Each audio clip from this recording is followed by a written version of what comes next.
Hi, I'm Paul Battaglia, and this is section 4.1.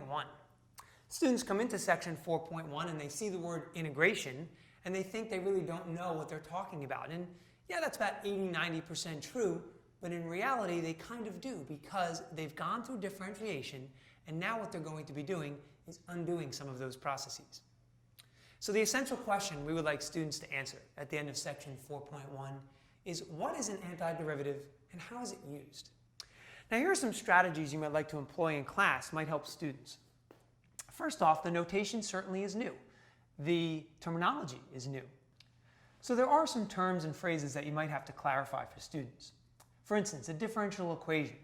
What is that exactly? Well, explain to students, we're really looking at an equation that just represents a derivative. Find the particular solution of this differential equation, or find the general solution to this differential equation. Well, that's really asking is just for us to find out, where did this function come from? Whose derivative is it? Now, as far as notation is concerned, when students see an integrand for the first time, they're going to notice a dx, or a dt, or a d theta, and it's good to vary those variables up. But what does it really mean? And students are mystified that when they integrate, the dx just disappears. So I'm going to give you two explanations you can give them. Here's a short one. Dx really just represents an infinitely small width if we use rectangles to try and find the area under a curve. And that might remind them a little bit of when we talked about that classic area problem earlier in the course. Here's a shorter explanation.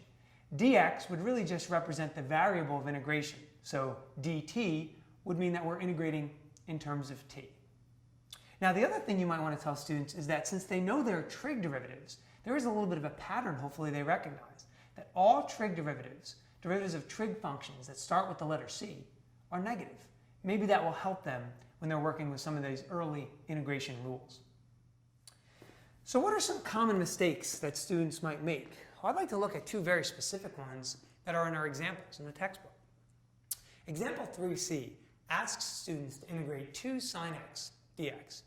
And just because they have a little lack of familiarity, students go right away to the power rule sometimes and try and make that 2 sine squared of x over 2 and conclude that the answer would be sine squared.